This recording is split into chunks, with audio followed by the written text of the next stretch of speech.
지난 시간에 우리 6절에서 그가 모든 사람을 위하여 자기를 대속물로 주셨으니 기약이 이르러 주신 증거니라. 기약이 이르러 구약에서 하나님께서 약속하신 그 때가 되므로 주신 증거다. 하나님의 약속이 성취가 되었다. 그런 뜻이에요. 대속물. 우리는 대속물이라는 말을 아주 많이 하죠. 예수님께서 우리의 대속물이 되었다. 조금 더 정확하게 얘기하면 대속제물이 되었다. 대속제물. 옛날 구약시대 때 3대 절기, 5대 제사가 있었거든요. 제사의 방법, 번제가 있고, 속죄제가 있고, 속건제가 있고, 화목제가 있고, 소제가 있고, 이렇게 5가지의 그 제사 방법이 있었고, 3대 절기는 우리가 잘 아는 유월절과 또 오순절이 있고 장막절이 있고 이렇게 절기가 있었어요. 절기 때마다 제사를 드렸는데 평소에 자기가 하나님께 범죄를 했으면 죄를 속하기 위해서 지내는 제사를 속죄제라고 이야기를 합니다. 속죄제, 제사의 종류. 방법은 또 그걸 번제라고 그래가지고 번제, 제물의 머리에다가 제물을 가지고 가면 제사장이 제물의 머리에 안수를 합니다. 그것은 제물을 가져온 사람의 죄가 그 제물에게 전가되는 거예요. 옮기는 거예요. 그런 다음에 그 짐승을 잡아서 피를 쏟고 몸은 다 찢어서 불에 태워서 제사를 지냈어요. 속죄제, 속건제. 속건제는 이제 성물이나 사람에게 부정한 그러한 일을 당했을 때 드리는 제사고, 요제라는 게 있어요. 요제, 거제, 이런 여러 가지 그 화제 이런 제사의 방법이 있었는데 어쨌든 그 모든 것들이 다 제사를 드릴 때 제사를 드리는 사람의 죄를 짐승이 대신 짊어지고 죽는 것이다. 왜냐하면 사람이 죄를 지으면 구약의 율법은 죽는 거예요. 죄의 결과는 사망이다. 그런데 사람이 죽으면 안 되잖아요. 그러니까 사람이 죽을 것을 대신해서 짐승이 죽은 것이다. 그것을 대속이라고 그러는 거예요. 대신 속합니다. 그런데 신약에 와서 예수님께서 하나님의 택한 백성의 모든 죄에 대한 책임을 우리가 잘못 이야기하면 거기서 이상한 소리가 나오는데 예수님께서 우리의 모든 죄를 다 짊어지고 죽으셨다 그러면 말이 안 되는 거예요. 그렇게 되면 예수님이 죄인의 몸으로 죽었다는 거니까 그렇게 얘기하면 이단입니다. 근데 그런 신학적인 깊이, 성경적인 깊이 없이 하기 좋은 말로 예수님께서 우리의 모든 죄를 다 짊어지시고 죽었다. 그게 아니에요. 예수님께서 죄를 짊어지시고 죽은 게 아니라 우리가 죄에 대한 책임으로 죽어야 되는 그 책임을 짊어지시고 죽은 것이지 죄 자체를 짊어지시고 죽은 것은 아니다 그 말이에요. 그 말 잘못하면 안 되는 겁니다. 근데 그걸 구분하지 않고 그냥 막 말하는 사람들이 있어요. 잘못된 거예요. 죄에 대한 책임이 뭐예요? 죽는 거예요. 그러니까 하나님의 택한 백성이 죽어야 될 그 책임을 예수님이 지셨다 그 말이에요. 그것을 대속이다 그렇게 얘기합니다. 그래서 구원이라는 것은 대신 구원. 우리 스스로는 구원받을 수 없잖아요. 우리 스스로는 절대 구원에 이를 수가 없습니다. 그것을 예수님이 우리가 받아야 될 구원을 대신 구원해 주셨다. 대신 구원. 그 방법이 우리의 속죄물이 되셨다. 대속죄물, 대속물 이렇게 얘기합니다. 이런 거를 여러분들이 그냥 완전히 알고 있어야 돼요. 그냥 말로만 속죄물, 대속물, 대속 이렇게 하지 않고 완벽하게 이런 말의 개념을 알고 있어야 돼요. 성도라면. 예수 그리스도는 모든 사람을 위해서 자신을 대속물로 주셨다. 그러므로 이제는 구약시대처럼 매번 죄 질 때마다 짐승 가지고 가서 제사장한테 안수받고 죽이고 제사 지내는 게 아니라 예수님의 단번에 모든 죄를 다 책임지시고 죽으셨기 때문에 이제는 다시는 우리는 짐승의 제사를 드릴 필요도 없고 이제는 율법의 책임에서 우리는 자유한 자가 되었다. 요런 때 이제 할렐루야 이렇게 얘기하는 거예요. 할렐루야. 알고 하는 거예요. 모르고 하는 거예요. 율법인 우리에게 아무런 요구를 할 수가 없어요. 왜? 율법의 요구를 예수님이 다 책임지고 해결했기 때문에 율법은 더 이상 우리한테 아무것도 요구할 수가 없다. 그러면 그러니까 이제는 우리는 율법하고 상관없다? 아무렇게나 살아도 되겠다. 그래도 되느냐? 로마서에서 사도 바울이 뭐라고 얘기했습니까? 결코 그럴 수 없느니라. 안 된다. 율법을 지키면서 살아야 된다. 근데 지키는 이유가 구원을 받기 위해서 지키거나 우리가 의롭다함을 얻기 위해서 지키거나 그런 것이 아니고 하나님의 백성된 도리로서 지키는 거예요. 생활 규범으로서. 구원하고는 아무런 상관이 없어요. 예. 율법의 요구를 우리가 그걸 만족시키기 위해서 그렇게 지키는 것도 아니고, 왜냐하면 예수님께서 율법의 요구를 만족해 하셨다. 만족시켰기 때문에 우리에게는 더 이상 율법의 책임을 지울 수가 없다. 그 말이에요. 믿습니까? 네. 그래서 모든 사람을 위해서 예수님께서 자신을 대속물로 주셨는데, 여기서 말하는 모든 사람은 지난 시간에도 말씀드렸지만 세상 사람 전부를 말하는 것이 아니다. 예수님이 죽으신 건 세상 사람 전부를 위해서 죽은 게 아니에요. 그런데 성탄절이 이제 조금 있으면 성탄절이 돌아오는데, 성탄절 돌아오면은 천주교에서도 예수님은 모든 사람을 위해서 죽으셨다 이렇게 얘기하고, 또 그렇게 이야기하는 또 기독교 교파도 있지만, 모든 사람을 위해서 죽으신 것이 아니고 하나님이 구원하시기로 작정한 사람들, 소위 말해서 선택받은 사람들만을 위해서 죽으셨다. 예. 그걸 제한속죄라고 그래요. 제한속죄. 예. 모든 사람을 위해서. 근데 이제 웨슬레안, 다시 말해서 감리교에서는 아니다. 모든 사람을 위해서 죽으셨다. 그래서 누구든지 자신의 의지로 하나님을 찾아갈 수 있고 하나님을 믿고 구원받을 수가 있다. 이렇게 이야기를 합니다. 그것은 성경적으로 맞지 않는 얘기죠. 만약에 그렇다면, 근데 우리가 현실적으로 보듯이 모든 사람이 다 구원받는 거 아니잖아요.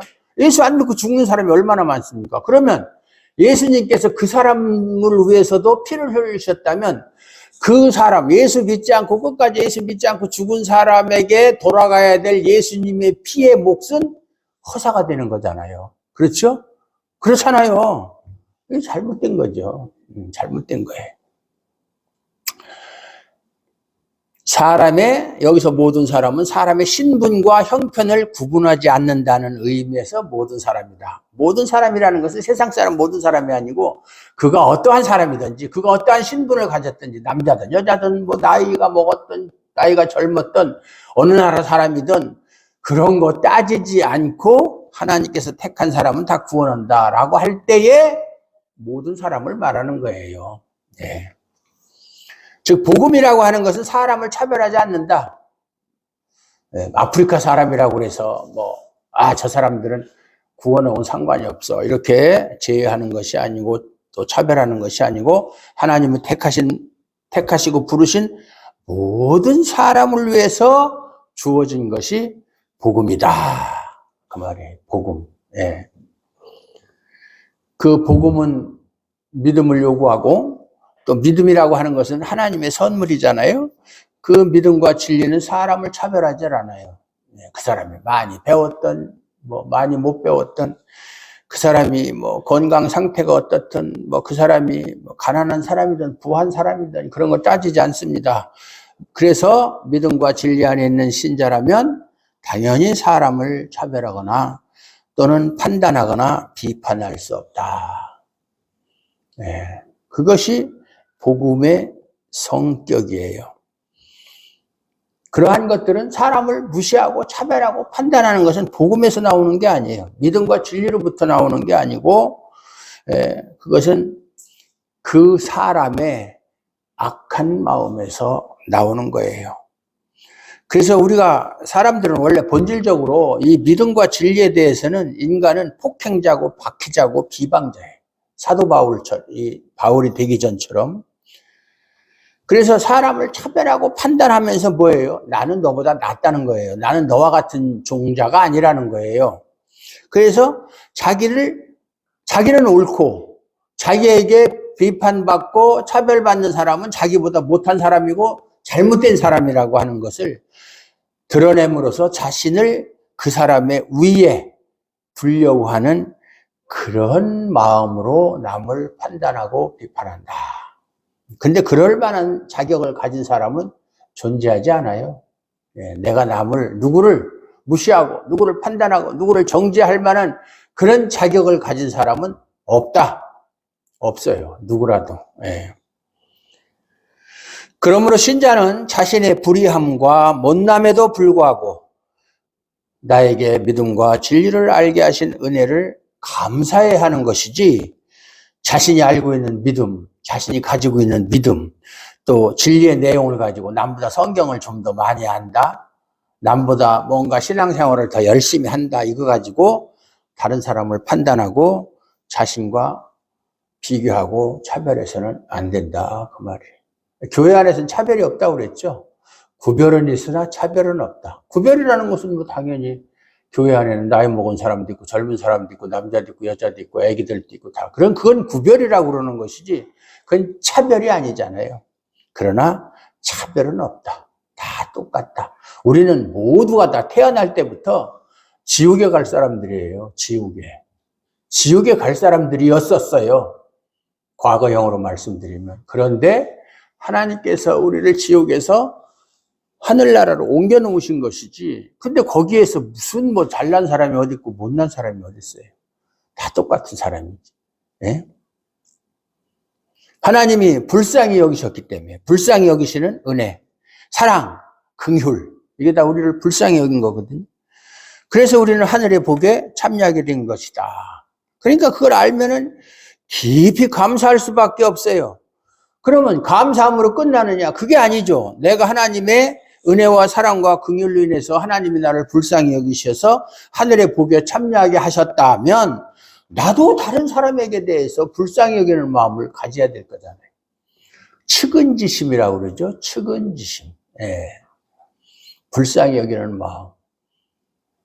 긍휼히 여기는 마음. 옛날에 그 허준이라는 드라마를 보면 허준의 스승이 그 유이태라는 사람이, 그건 뭐 가상적인 인물이고 실제로 유이태라는 사람이 있긴 있었다고 그러더라고요. 저 지금으로 경남 산청, 옛날에는 산흠이라고 그랬는데 산청이라는 곳에 유이태라는 사람이 실제로 존재했는데, 그런데 허준의 스승이 아니라 허준보다 100년 후의 사람이래요. 그러니까 스승이 될 수가 없지. 근데 이제 드라마상에서는 그렇게 이제 가상적으로 했는데, 그 사람이 항상 하는 얘기가, 의원은 환자를 긍휼히 여기는 마음이 있어야 된다. 불쌍히 여기는 마음. 마치 내가 아픈 것처럼 환자를 그렇게 대해야 된다. 장로님, 그렇게 대했어요, 환자를. 내가 이빨이 아파서 고통을 당하고, 내 이빨이 썩었다. 이렇게. 나 이빨이 없어서 지금 밥을 제대로 못 먹고 있다. 얼마나 고통스러울까. 그걸 자기가 느껴야 돼. 그게 긍휼히 여기는 거예요. 그리고 하나님이 우리를 긍휼히 여기신다, 불쌍히 여기신다 할 때는 마음은 원인데 하나님의 뜻대로 살고 싶은데 그게 안 되는 거야. 이게 육신이 연약해서 그걸 하나님이 불쌍히 여긴다, 그 말이에요. 그것이 은혜고 사랑으로 나타나는 거예요.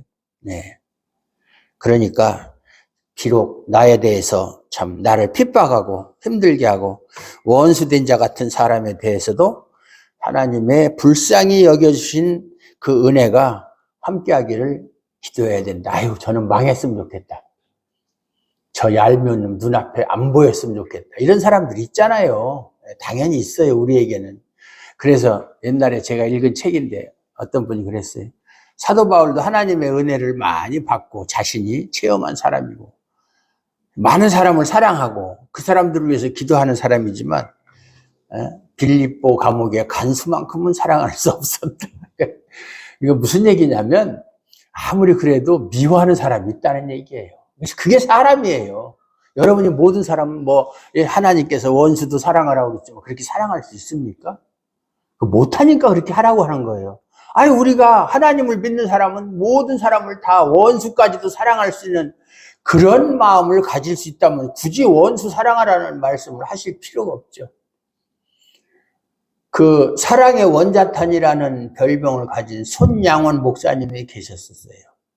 그분이 6.25 때 그 아들들 둘이 있었는데 참 똑똑하고 잘생기고 공부도 잘해가지고 그 당시는 이제 뭐 개인적으로 유학을 갈 형편들은 안 돼서 국비 장학생으로 유학을 가는 그 시험이 상당히 어렵거든요. 거기 합격을 해서 이제 갈 날짜까지 잡아놨는데 6.25가 터지는 바람에 그 계리군이 와가지고 그 두 아들을 사살을 했어요. 총으로 쏴 죽였어요. 얼마나 억장이 무너집니까? 사랑하는 아들, 이제 내일 모레면 미국 유학을 참 큰 뜻을 품고 유학을 가야 될 사람인데 뜻하지 않게. 그래서 장례를 치르는데 목사님이 기도하면서 그랬어요. 하나님 감사합니다. 우리 아들들 둘이 며칠 있으면 미국을 가야 되는데 하나님께서 미국보다 더 좋은 천국으로 데려가시니 감사합니다. 그런 기도가 아무나 할 수 있겠어요? 예? 진짜 속으로는 그 원수놈 당장 벼락을 맞아 죽었으면 좋겠다. 그런 마음이겠죠. 근데 그 아들을 죽인 그 사람을 자기 아들로 삼았어요. 나중에 또 양아들로. 참 그런 정도가 된다면 원수도 사랑하는 거죠. 그게. 그래서 사랑의 원자탄이라고 그러는 거예요. 그리고 나중에는 자신도 죽었는데 계리군한테 죽었어요. 묶여서 끌려가면서도 당신들 예수 믿으세요. 예수 믿어야 천국 갑니다. 예수 믿어야 천국 갑니다. 끌려가면서도 그렇게 얘기를 했어요. 그러니까 이 계리군들이 끌고 와서 총으로 쏴 죽인 게 아니라 총 개머리판으로 입을 직져가지고 죽였어요. 예수 믿으라고 한다고. 그렇게 해서 순교하신 분이에요. 예? 참, 그게 참, 우리 교단에 참 존경하는 선배님이에요, 그분이. 예? 옛날에는 평양신학교고 지금은 이제 종신인데 거기 선배님. 참, 과연 인간으로서 그렇게 할 수 있을까? 그거는 뭐 가식적으로는 결코 할 수 없는 행동이잖아요. 그게 바로 정말 하나님의 은혜와 사랑과 긍휼하심을 깊이 체험하고 깨달은 사람만이 할 수 있는. 그러니까 남도 그렇게 하나님의 은혜가 임하기를 기도하고 실제로 그렇게 그런 행동을 할 수 있었다. 예.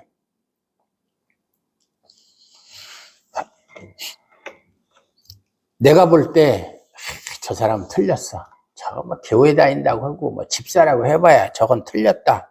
뭐 이런 얘기 많이 하잖아요. 근데 내가 볼 때 저 사람은 어떻다? 이런 평가는 중요하지 않아요. 내가 보는 건 내가 뭐 절대적인 그런 기준을 가지고 있는 것도 아니고 내가 하나님도 아닌데 내가 볼 때 그 사람이 구원받지 못하고 지옥 갈 사람으로 보인다고 해서 그 사람이 지옥 가는 것도 아니고 물론 갈 수도 있겠지만 내 판단은 절대적인 게 아니잖아요. 내가 볼 때 저 사람은 천국 갈 거야 한다고 해서 천국 가는 것도 아니고 지옥 갈 거야 한다고 해서 지옥 가는 것도 아니고 그건 하나님이 하실 일이고 하나님의 절대적인 주권에 속한 것이지 우리가 쉽게 평가할 수는 없다. 한 가지 분명하게 말씀드릴 수 있는 것은 죽을 때까지 예수 안 믿고 죽으면 그건 지옥이에요. 그거는 뭐 일반적인 원리니까. 왜냐하면 하나님은 하나님이 택한 모든 사람이 구원을 받고 진리에 아는 데 이르기를 원하신다 하는 얘기는 그냥 마음속으로만 우리 사람처럼 그렇게 됐으면 좋겠다 이런 그런 뜻이 아니에요. 하나님이 택한 모든 사람이 진리를 알고 구원에 이르기를 마음속으로 원하신다 그런 뜻이 아니에요. 그게 아니고 반드시 하나님은 택한 모든 사람이 구원을 받고 진리에 아는 데 이르도록 하신다 그 말이에요. 의지적으로 하신다 그 말이에요. 그렇게 못하면 하나님이 아니죠. 하나님은 자기가 작정해놓고 자기가 선택해놓고 그 사람들을 구원하지 못하고 그 사람들이 예수 믿게 못한다면 그건 하나님이 실패한 거잖아요. 그런 일은 있을 수가 없다. 그래서 인간 스스로가 믿음을 가질 수도 없고 하나님을 알지도 못하니까 믿음을 선물로 주셔서 그 믿음을 근거로 해서 하나님을 찾게 만드시고 믿게 만드시는 거예요. 그런데 우리는 저 사람이 구원받으면 내 손에 장을 주시겠다 이런 소리. 그런 소리 하는 거 아니에요? 예. 자기가 어떻게 알아서. 예. 그렇다면 모든 사람이라는 범위를 자기가 마음대로 정하는 거예요. 그 사람이 만약에 선택받은 사람인지 우리 모르잖아요. 지금은 뭐 형편없는 행동을 하더라도 그럼 저 사람은 구원 못 받을 거야. 그러면 그 사람을 모든 사람, 하나님의 택한 모든 사람에서 제외시키는 거잖아요. 그건 참 하나님 앞에 큰 죄를 짓는 것이다. 그런 실수는 우리가 해서는 안 된다. 남을 쉽게 판단하지 말라 그 말. 마태복음 7장 12절에 너희가 남을 정죄하는 그 정죄함으로 너희가 정죄를 받을 것이요. 네가 남을 정죄하고 비판하면 너도 하나님께 그런 정죄와 비판을 받는다. 하지 말라는 얘기죠. 그리고 오늘 본문 8절에 보면 그러므로 각처에서 남자들이 분노와 다툼이 없이 거룩한 손을 들어. 거룩한 손. 거룩하다는 말은 이제 깨끗하다 그런 말이죠. 기도하기를 원하노라. 네, 기도하라. 네. 우리의 역할이 뭐예요? 신자의 역할은 그리스도를 증거하는 거예요. 그리스도의 섬김이 무엇이고 사랑이 무엇이고 은혜가 무엇인지를 증거하는 자로 부름을 받은 것이 신자들이다. 우리가 할 일은 그리스도를 증거하는 것이다. 말로 증거하고 우리의 행함으로 증거하고. 그래서 오직 그리스도의 이름이 어떠함을 나타낼 뿐이지 그리스도가 누구신지 무슨 일을 하셨는지 지금도 무슨 일을 하고 계신지 그걸 증거만 할 뿐이지 자신의 이름이 증거되도록 해서는 안 된다. 자신에게 관심을 두어서는 안 된다. 예수님께서 누구든지 나를 따르려거든 자기를 부인하고 자기 십자가를 지고 나를 따를 것이니라. 그렇게 말씀하신 의미가 나를 부인한다는 게 뭐예요? 나는 없다 그 말이에요. 나는 없다. 하나님 앞에서 우리는 없는 존재예요. 없어요. 그러니까 없다는 얘기는 뭐 눈에 보이지 않고 뭐 존재 자체가 없다는 그런 얘기가 아니라 내 생각, 내 의지 그것이 없다 그 말이에요. 하나님의 뜻에서 벗어나서는 안 된다 그 말이에요. 다시 말하지만 신자의 역할은 그리스도를 증거하는 것 거기까지가 우리가 할 일이에요. 그 이상 넘어가서 우리가 할 일은 없어요. 그 이후의 결과는 예수님께서 그리스도께서 하시는 일이에요. 분명히 우리의 역할을 분명히 알아야 돼요. 자기가 마치 제가 아무리 설교를 잘해도 그 설교 때문에 여러분 구원받는 거 아니에요. 구원을 하나님이 하시는 것이고 저는 그냥 하나님이 어떠한 분이시고 하나님이 여러분을 얼마나 사랑하시고 여러분이 구원받기 위해서 구원을 위해서 하나님이 어떤 일을 하셨는가를 소개하는 사람이지 구원을 시키는 사람이 아니에요. 그건 하나님이 하시는 일. 제가 여러분 구원시킬 수 있으면 얼마나 좋겠어요. 한 사람씩. 집사님 구원받고 싶습니까? 돈 1,000만 원만 가져오십시오. 집사님은 좀 돈이 더 많으니까 5,000만 원. 싫으면 관도. 지옥 갈 거야 그러면 5,000만 원 애낄라다가 그럼 집이라도 팔겠지. 대출을 받든지. 지옥 간다는데 그거보다 더 무서운 게 어디 있어. 그러니까 그럴 능력이 없어요 인간에게는. 근데 능력이 있는 것처럼 이단들 그렇게 하는 사람이 있어요. 목사가 여러분을 구원한다 이렇게 얘기하는 사람도 있어요. 이건 아주 잘못된 거죠. 그래서 우리는 그리스도를 증거하는 것까지 우리가 할 일이지 이 역할을 뛰어넘게 될 때 내가 어떻게 해야 되겠다라고 그 결과를 얻기 위해서 자기가 하지 말아야 될 생각이나 행동을 하게 된다. 넘는 거죠. 선을 넘는 거죠. 절대로 그래서는 안 된다. 그러다가 자기 뜻대로 안 되면 화를 내고 왜 내가 그렇게 열심히 했는데 그 우리 목회자들 이게 디모데전서가 목회서신이라고 그랬잖아요. 목회자들이 조심해야 될 게 저도 물론 마찬가지지만은 나는 그렇게 열심히 가르쳤는데 왜 그걸 이해 못하고 지금까지도 그걸 모르고 있는 거야? 왜 사람들이 변화되지 않는 거야? 그럼 화가 나고 그러는 거야. 왜냐하면 내가 그렇게 가르칠 때는 내가 이만큼 가르치면 이러한 결과가 있을 것이다 라고 예상을 하는 거예요. 나름대로. 근데 결과가 그렇게 안 되면 화가 나는 거예요. 왜 그럴까? 왜 그렇게 못할까? 나는 옛날에 안 그랬는데. 자기하고 비교하고. 그게 참 잘못된 거예요. 그렇게 되면은 참 목회하는데 힘들어요. 제가 우리 전도사님한테도 얘기했지만 자기 뜻대로 될 수가 없어요. 하나님이 하시는 거예요. 그냥 우리는 복음을 전하고 증거하고 가르치면 되는 것이지 그 결과까지 예상하고 내가 원하는 결과가 되느냐 안 되느냐 그것까지 신경 쓰면 못 살아요. 못해요. 목표 못해요. 예? 왜 그렇게 열심히 내가 자기한테 성의를 보이고 하는데도 왜 안 될까? 그렇게 하지 말아요. 뭐 하나님이 알아서 때되면 하시든지 말든지 하시겠지. 그렇게 넓은 마음을 가져야 돼요. 안 그러면 그 사람에 대해서 우선 미운 마음이 생기잖아요. 안 되는 거예요. 자신은 분명히 이게 옳은 일이라고 생각하고 열심히 했는데 자기가 생각했던 결과가 안 나오면 그때는 그 사람이 미워지는 거예요. 안 되는 거죠. 목사가 성도 미우면 그건 안 되는 거예요. 예. 교회라고 하는 것은 믿음과 진리 위에 세워지는 것이지 또 어떤 사람이 복음을 많이 알고 그 복음을 위해서 일하는 어떤 한 사람의 노력으로 세워지는 것이 아니에요. 그런데 소위 좀 성경을 안다고 하는 사람들이 실수하는 것이 뭐냐면 교회는 이래야 된다. 우리 교회는 이래야 된다. 이렇게 딱 틀을 만들어 놔요. 틀을. 옛날에 제가 이제 수사를 할 때 수사관들이 잘하는 말 중에 일본 말이지만 왁구가 틀이잖아요. 왁구를 짠다.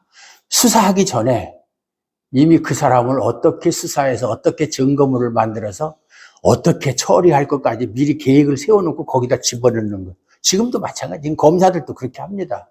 그러니까 그가 자꾸 말하고 막 그러잖아요. 검찰 독재다. 검찰 공화국이다. 그렇게 하면 안 되는 거거든요. 근데 그렇게 하는 거예요. 그건 어느 나라도 마찬가지. 거기에 걸려들면 꼼짝없이 당하는 거예요. 예. 그런 것처럼 목사도 우리 교회는 다른 교회와 달라야 돼. 이런 면이 특별해야 돼. 이렇게 자기 나름대로 틀을 만들어 놓고 거기에다가 성도들을 밀어 넣는 거예요. 근데 그게 자기 뜻대로 됩니까? 안 되잖아요. 예? 안 되면 어떻게 화가 나는 거죠. 그 스트레스 받고. 그래서 목사들이 암에 많이 걸려요. 스트레스를 많이 받아서. 그래서 뭐 유명한 목사님들 전부 다 폐암이다. 막 이런 것보다 다 뭐 돌아가신 분들이 얼마나 많은지 몰라요. 평생 담배 입에도 안 된 사람들이 폐암에 걸린다. 원래 담배 많이 피우면 폐암 걸린다고 그러는데 담배 입에 옥하는 목사도 담배를 입에 대본 적도 없는데 폐암 걸려서 일찌감치 돌아가셨잖아요. 뭐 아주 일찍은 아니지만 어쨌든 뭐 60대, 70까지는 못 살았어도 60대 말까지는 살았으니까. 그런 분들이 많아요. 암으로 스트레스 받아가지고.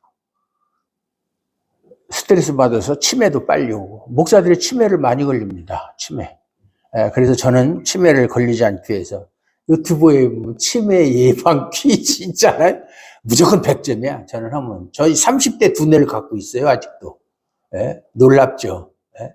단어 찾기, 숨은 그림 찾기, 초성 퀴즈 무조건 100점이에요. 참 대단해. 제가 생각해도.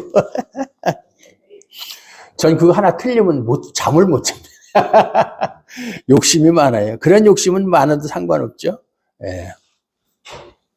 그래서 옳은 교회를 위해서 기도하는 것은 좋은 거지만 자기 뜻대로 안 된다고 해서 분노하고 사람을 미워하고 해서는 안 된다. 전도사님 잘 알아들으세요. 바울은 분노와 다툼이 없이 거룩한 손을 들어 기도하기를 원한다고 말합니다. 기도라는 게 뭐냐? 기도. 한국 교회 성도들이 기도에 대해서 잘 못 알는데 기도는 인간의 모든 노력과 행함을 포기하는 거예요. 그게 기도예요. 전부 다 하나님께 맡기는 것이 기도예요. 아까도 제가 찬송가, 그 복음성가 가사에 대해서 이야기를 했는데 내가 어떤 계획을 세우고 뜻을 세우고 하나님께서 그걸 이루어주기를 간구하는 것이 기도가 아니에요. 하나님의 뜻이 나를 통해서 이루어지기를 원하는 게 기도예요. 그러니까 다 하나님께 맡기는 거예요. 내 생각과 뜻과 의지를 다 포기하는 게 기도예요. 기도라는 거, 성경적인 기도, 하나님이 원하시는 기도. 우리는 기도하면 막 하나님 이거 해주세요, 저거 해주세요, 뭐 그렇게 하잖아요. 그거는 다른 종교에서도 다 똑같이 그렇게 해요. 그렇게 해서 자기가 믿는 신에게 아주 정성을 보이고 신을 감동시켜서 신으로부터 뭔가를 얻어내는 것이 기도잖아요. 우리 기독교의 기도는 그거하고는 정반대. 우리는 어떠한 행동이나 어떠한 뭘 해도 하나님을 감동시킬 수가 없어요. 그것 때문에 하나님이 우리에게 복을 주는 것도 아니고 우리의 기도를 응답하는 것도 아니고 그것 때문에 우리를 구원하는 것도 결코 아니에요. 잘못 알고 있는 거예요. 하나님을 감동시켜서 거기에 대한 대가로 뭘 얻어낼 수 있다? 그건 우상숭배입니다. 그 자체가. 그런 건 없어요. 그러므로 남자들이 분노와 다툼이 없이 기도하기를 원한다는 것은 신자는 복음을 전가하는 역할에만 충실할 것을 의미하는 것이다. 앞에서 말한 대로 신자는 복음을 전하는 자일 뿐이고 모든 결과에 대해서는 하나님께 맡기는 것이 바로 믿음이다. 그게 믿음이에요. 믿음.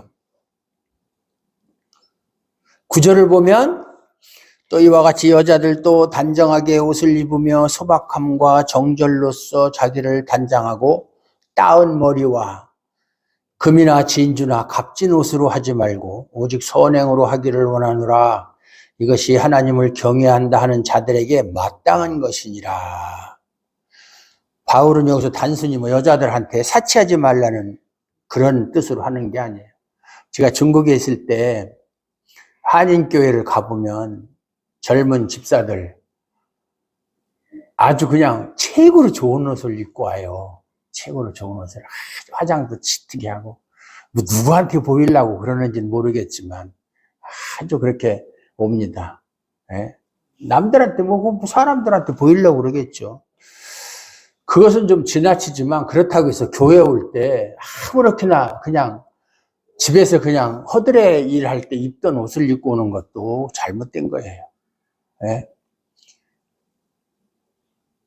이 청교도주의자들을 옛날 그 미국에 이민을 갔던 영국에서 종교적인 박해를 피해서 이민을 갔던 사람들은 그 사람들은 청바지를 주로 입잖아요. 미국 사람들이. 그 청바지가 미국에서 나온 거니까. 원래 청바지가 그 텐트, 그 목동들이 이제 쓰는 텐트 그 천으로 만든 게 청바지의 시초예요. 질기잖아요. 튼튼하고. 그 당시 사람들이 양 치우고 목축업을 했으니까. 어쨌든 그런 걸 입고 평소에는 생활하다가 주일날 교회 갈 때는 가장 좋은 옷을 입고 가는 거예요. 소위 파티할 때 입는 옷 같은 그런 옷을 일주일에 딱 한 번. 근데 요즘에 와서 옛날에는 제가 처음에 교회 갔을 때만 해도 참 옷에 신경을 많이 썼어요. 무슨 아주 비싼 옷, 고급진 옷을 요구하는 것이 아니라 제일 그래도 자기가 아끼는 옷, 깨끗한 옷, 단정한 옷 이렇게 막 목사님이 설교할 때도 많이 얘기했거든요. 근데 점점 시대가 바뀌니까 그냥 아무렇게나 옷 입고 오고 그냥 성경책도 여러분 성경책 들고 오는 사람 몇 사람이나 있어요? 성경책도 안 들고 오고 옛날에도 우리 천안에서 보면 그냥 놓고 항상 그 자리에 앉으니까 자리도 안 바뀌고 성경책 놓고 갔다가 그 다음에 오고 그럼 성경책 안 읽어요? 아니에요. 집에도 성경책 있어요. 요즘에는 휴대폰에도 성경 앱이 있으니까 보고 할 말을 이야 많겠죠. 그렇게 하면 안 되는 거예요. 그 자세가 잘못됐잖아요. 하나님 만나러 오는 건데 여기 이 자리에 오늘 특별한 어떤 순서가 있어서 대통령이 온다. 아니면 여기 세종에 어떤 국회의원이 온다. 그러면은 그렇게는 안 할 거 아니에요. 잘못된 거예요. 단정한 옷을, 깨끗한 옷을 입고, 그래도 다른 때 입는 옷보다는 좀, 좋은 옷을 입고 오는 그런 습관을 가져야 된다. 제가 여러분 추리닝 입고 와가지고, 슬리퍼 신고 와가지고 설교하고 그런다고 생각해 보세요. 그래서 신뢰가 안 가잖아요. 물론 여기서 사도 바울이 여자들한테 사치하지 말라는 것은 아니에요. 근데 여자들끼리는 다 옷이나 장신구에 대해서 신경을 많이 쓰잖아요. 큰 교회 가보면 패션쇼는 저리 가라예요. 서로가 말은 안 하지만 명품 가방에다가 요새 명품 많잖아요. 무슨 루이비통인지 뭔지 그런 은근히 자기 세를 과시하는. 나는 이 정도다. 그리고 좋은 차에, 뭐 교회 올 때 뭐 좋은 차 타고, 외제 수입차 타고 오고, 또 아주 겨울에는 뭐 비싼 코트 같은 거 입고 막 이렇게. 그것이 아무 소용이 없다는 것이지. 그것이 중요한 것이 아니라, 그러니까 서로가 경쟁하는 거예요. 그 옷 입는 거 가지고. 아, 저 사람은 뭐 입고 왔네? 봐라, 두고 봐라. 내 다음 주에는 너보다 더 좋은 거 입고 올 거다. 그게 무슨 신앙하고 무슨 상관이 있어요? 아무 상관도 없지. 남자들은 안 그러거든요, 남자들은. 남자들은 보통 오는 입에다 그냥 정장 입고 오는데, 여자들은 그 옷이 뭔지 이렇게, 옷이 뭐고, 명품 백이 뭔지, 백 속에 들어가서 살려고 그러나. 자기 옷과 장식품들이 타인의 것에 비해서 보잘것없다고 여겨질 때 그 사람을 이기고 싶어하는 인간의 습성이 나타나고 자기보다 좋은 것을 가지고 있거나 걸친 사람에 대한 미움이 생기는 거예요. 그게 인간의 본질이에요. 네? 그게 바로 다툼이에요. 그 사람은 실질적으로 다투진 않아요. 마음속으로 그렇다는 거죠. 경쟁심. 그게 분노고 다툼으로 나타나는 거예요. 그래서 바울은 아담한 옷을 입으라. 여기서 말하는 것이 우리가 입는 옷을 말하는 게 아니에요. 아담한 옷이라는 게 어디 있어요? 뭐 아름다운 옷, 깨끗한 옷 이런 말은 되지만 아담한 옷이라는 게 뭐예요? 옷에 대해서 아담하다는 표현은 안 쓰잖아요. 이것은 뭐냐면 그런 겉으로 드러나는 값진 장신구나 옷으로 자신을 보이려고 하지 말고 선행으로 자신을 드러내라 그 말이에요. 선행으로. 네. 여기서 선행이라는 게 뭐예요? 착한 행동? 그게 아니고 예수님을 따르는 믿음으로 자신을 증거하는 것이 값진 옷으로 자신을 치장한 것보다 더 가치 있는 일이다. 신자가 해야 될 일이다. 그 얘기예요. 그것이 신자의 역할이라는 거죠. 이것이 하나님을 경외한다고 공경한다고 하는 사람들에게 마땅한 것이다. 내가 어떻게 보이든 사람들에게 아이고 저 집사님은 뭐 저렇게 비싼 것도 안 걸치고 뭐 그래 평범한 옷을 그런 것은 하나도 중요하지 않다. 나에게서 그리스도가 증거되는 것이 가장 중요한 것이다. 남자도 여자든 마찬가지예요. 우리가 부름을 받은 것은 그리스도를 증거하기 위해서 부름을 받은 것이다. 그래서 그 역할만 충실하면 되는 거예요. 오늘 11절 14절에도 보면 여자는 일체 순종함으로 조용히 배우라. 여자가 가르치는 것과 남자를 주관하는 것을 허락하지 아니하노니 오직 조용할지니라. 이는 아담이 먼저 지음을 받고 하와가 그 후며 아담이 속은 것이 아니고 여자가 속아 죄에 빠졌음이라. 이렇게 이야기하고 이 말씀을 보면 여자가 좀 뭐 손해보는 것 같아요. 아이고 옛날에 우리 조상 하와가 먼저 죄 짓고 또 아담이 먼저 지음받고 하와는 나중에 지음받고 그래서 항상 여자는 남자보다 어떤 못한 존재, 어떤 손해보는 것으로 이렇게 여길 수가 있는데 그런 뜻으로 말하는 게 아니에요. 지금 사도 바울이 말하는 것이 남자가 여자보다 더 낫다. 그 얘기 하려고 하는 게 아니에요. 뭐냐면 각자의 역할에 대해서 이야기하는 거예요. 여자의 가르치는 것과 남자를 주관하는 것을 허락하지 않는다. 그래서 여기서 여자의 가르치는 것을 허락하지 않는 이 말씀을 근거로 우리 교단에서 여자한테 목사 안수를 안 줍니다. 장로도 안 시킵니다. 우리 교단에서는. 그거 가지고 말이 되게 많아요. 그런데 통합 측도 감리교도 순복음교회도 다 여자 장로, 여자 목사 다 있어요. 우리 교단만 없어요. 우리 교단. 요번에 총회에서 지난 9월달 총회에서 여자도 강도사 고시를 강도사 인허를 받게 할 수 있다라고 하니까 여자 총신 나온 여자 전도사들이 대환영을 했어요. 강도사만 돼도 설교할 수 있거든요. 공식적으로. 강도사부터 설교할 수 있어요. 강도라는 게 이렇게 강도가 아니라 도를 강해한다. 그러니까 설교를 할 수 있는 자격을 부여받았다. 그 소리거든요. 얼마나 환영해. 근데 바로 그 다음날 취소한다. 여자에게 강도사 인허를 준다는 것은 취소한다. 그래서 막 여자들, 전도사들 데모하고, 어떻게 무슨 총회에서 발표했다가 하루 만에 뒤집느냐, 이런 게 어디느냐, 얘들 장난도 아니고. 근데 그거 어쨌든 취소됐어요. 여자의 가르치는 것을 허용하지 않는다.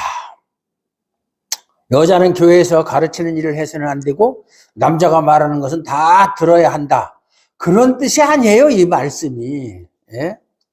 여자도 얼마든지 가르칠 수 있어요. 주일학교 교사들 여자들 많이 하죠. 그거 가르치는 거 아니에요? 예를 들어 중고등부 얼마든지 할 수 있어요. 그런데 제 개인적인 생각은 담임 목사가 되는 것은 저는 반대해요. 담임 목사가 돼요.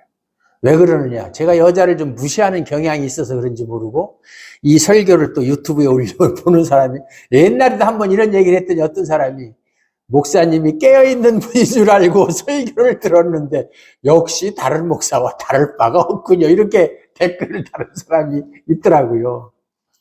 왜냐하면 나는 여자들 중에 유명한 철학자 있느냐? 없다. 신학자 있느냐? 물론 신학자는 있지만 뛰어난 신학자는 없다. 왜? 여자의 두뇌 구조와 남자의 두뇌 구조는 다르다. 다방면으로 넓게 아는 것은 여자들이 얼마든지 가능하지만 깊이 있게 철학적 사색이나 신학적 사색이나 이 성경적 사고는 남자를 따를 수가 없다. 그건 인정해라. 그건 하나님이 그렇게 만들어 놨으니까. 내가 그렇게 만든 것도 아니고. 그래서 나는 한 교회를 책임지는 그러한 담임 목사까지는 내가 인정을 안 한다. 부목사까지는 또 몰라도. 제 개인적인 생각이에요. 여자도 얼마든지 가르칠 수 있어요. 여자 전도사 있잖아요. 그러면 뭐 신방 가서 예배도 인도하고 기도도 하고 다 하잖아요. 설교도 하고. 그런데 바울이 왜 이런 말을 했을까? 바울은 여자가 조용히 배워야 하고 남자를 주관할 수 없는 이유로 아담이 먼저 지음을 받고 하와가 그 후고 아담이 아니라 여자가 사탄에게 먼저 속아서 죄에 빠졌기 때문이라고 이렇게 얘기하는 거예요. 이 말의 뜻이 여자가 나중에 창조되고 죄도 먼저 지었으니까 꼼짝 마. 너는 입이 10개라도 말하지 마. 너는 할 말이 없어. 그 뜻으로 한 말이 아니다. 네.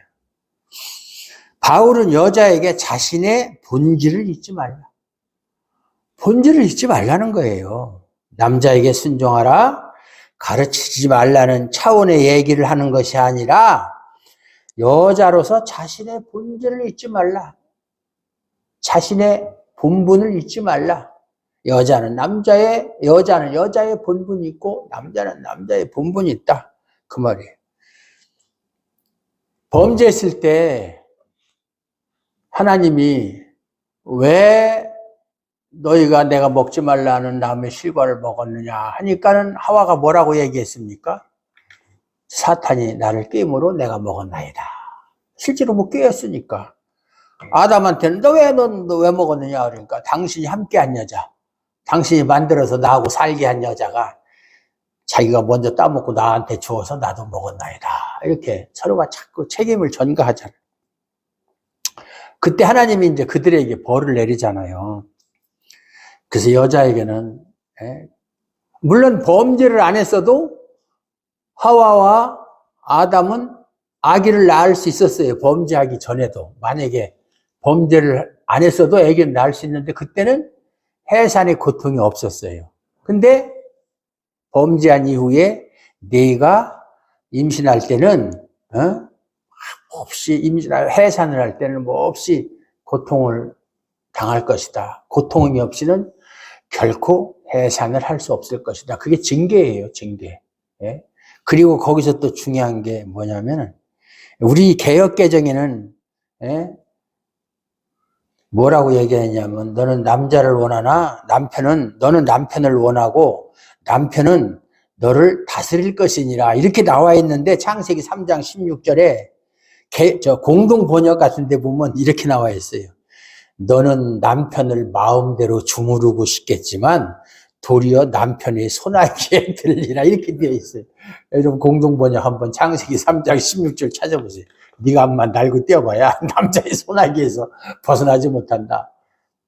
그냥 져주는 거지. 가정의 평화를 위해서. 남자가 힘이 없어서 그렇게 하고 그러겠어요. 그냥 에이 참고 말고 그냥 그러는 거지. 원래 여자는 남편을 자기 마음대로 주무르고 싶어 하는 본능이 있어요. 강 집사님도 그렇고, 김나원 집사도 그렇고, 다 그래. 그걸 어떻게 뭐 천성적으로, 본능적으로 타고났으니까 부인할 수 없어요. 그러니까 여자는 남자의 도움을 받아. 그래서 성경에는 여자를 남자보다 더 연약한 그릇이라고 그랬잖아요. 깨지기 쉽다. 신체적으로도 약하고. 남자의 도움이 있어야 되잖아요. 남자의 도움을 받아야 하고, 또 여자가 더 죄에 빠지기 쉬운 연약한 본질을 가지고 있다. 여자가 잘 속아 넘어가잖아요. 뭐 그렇다고 해서 다 모든 여자가 그런 건 아니고, 보편적으로 그렇다는 얘기예요. 이처럼 자신의 본질을 생각한다면, 연약한 자신이 남을 가르치고 주관할 힘도 자격도 없음을 생각하고 자신의 본분에 충실하라. 자신에게 주어진 하나님의 은혜에 감사하는 자로 살아가라. 그 얘기하는 거예요. 뭐 여자를 무시해서 하는 소리가 아니라. 그래서 15절에 보면 그러나 여자들이 만일 정숙함으로써 믿음과 사랑과 거룩함에 거하면 그의 해산함으로 구원을 얻으리라. 이게 참 어려운 말이에요. 해산함으로 구원을. 여자가 자녀를 낳음으로 인해서 구원을 얻는다? 그러면 자녀가 없는 사람은 구원을 못 얻나? 이상한 소리다. 이게 무슨 소리일까? 이게 어려운 얘기예요. 이게 무슨 얘기냐면 신자가 믿음과 사랑과 거룩함에 거하고 살아간다면, 즉 하나님이 부르신 신자의 역할과 본분에 충실하게 살아간다면 해산을 통하여서, 해산할 때 뭐라고 그랬어요? 고통이 없이는 해산할 수 없다고 그랬잖아요. 왜 고통을 당합니까? 죄를 지었기 때문에. 내가 이렇게 해산하면서 고통을 당하는 것은 내가 죄를 지었기 때문에 이렇게 해산이 고통을 당하는구나. 나는 죄인이구나 라는 것을 해산을 통해서 깨달으라는 거예요. 그리고 아이를 키우면서도 다툼과 경쟁으로 하는 것이 아니라 그 아이의 신앙을 위해서, 아이에게 가장 물려줄 수 있는 큰 유산이 믿음이에요. 믿음. 돈을 물려주려고 하지 말고, 다른 걸 물려주려고 하지 말고 신앙을 유산으로 물려주세요. 그게 그 아이의 장래를 위해서 가장 큰 유산이에요. 다른 거 줘봤자 소용없어요. 일시적인 것이. 그래서 이 모든 것이 그를 그리스도로 인도하는 것이 되기 때문에 해산함으로 구원을 얻으리라는 말을 하는 거예요. 해산함을 통해서 내가 죄인이다. 그러니까 더욱더 그리스도로 의지하는 그러한 방향으로 나아가게 된다. 그래서 해산함으로 구원을 얻는다라는 말을 하는 거예요. 오늘 본문의 내용이 결론적으로 말씀드리면 하나님께 부름을 받은 신자로서 또한 하나님을 공경하는 자로서 그리스도를 위해 사는 것이 마땅하다. 나를 증거하는 것이 아니라 그리스도가 증거되는 것으로 모든 것이 족하다. 하나님이 죄인된 나를 불쌍히 여겨주심으로 영생을 누리게 된 하나님의 크신 은혜와 사랑이 나로 인해 증거되기를 소원한다. 하나님이 나를, 이 못난 놈, 이 죄인, 하나님이 나를 불쌍히 여겨주심으로 내가 하나님의 은혜와 사랑을 입은 자가 되었다. 그런 생각을 가지고 살아간다면 신자들끼리 서로 싸울 일도 없고 경쟁할 일도 없고 서로가 서로를 불쌍히 여기는 마음만 있게 되는 거예요. 그게 교회예요. 서로가 나 잘났다고 자랑하는 게 아니라 상대방의 처지를 배려하고 불쌍히 여기고 얼마나 힘들까. 아이들 키우는데 얼마나 힘들까. 말도 안 되는 그 망나니 같은 애들 키우기 얼마나 힘들까. 여러 가지. 근데 분노와 다툼, 경쟁과 분쟁, 이러한 것들이 왜 생기느냐? 자신의 본분과 역할을 잊어버리고 자기 생각으로 남을 판단하기 때문에 그러한 일이 일어난다. 나 같은 자가 하나님의 은혜와 사랑을 입은 자로 살아가게 된 것이 하나님의 뜻이 무엇인가? 왜 하나님이 나를 선택하시고 하나님의 자녀 삼으셨는가? 내가 어떻게 살기를 원하시는가? 항상 그것을 생각하는 것이 중요한 거예요. 그럴 때 신자의 자리에서 신자로서만 살아갈 수가 있을 줄로 믿습니다. 기도합니다. 하나님 감사합니다. 오늘도 하나님의 우리에게 좋으신 말씀, 생명의 말씀, 진리의 말씀을 주심으로 우리가 하나님의 택함받은 은혜와 사랑과 자비를 입은 자로 어떻게 살아야 할지를 또 말씀을 통해서 다시 한번 깨닫게 해주시니 감사합니다. 하나님께서 택하시고 사랑하는 우리 조아름교회의 성도들이 이 말씀 가운데서 자신의 본분과 역할을 알고 그 역할에 충실할 수 있도록 하나님 은혜 주시옵소서. 예수님 이름으로 감사드리옵고 기도하옵나이다. 아멘.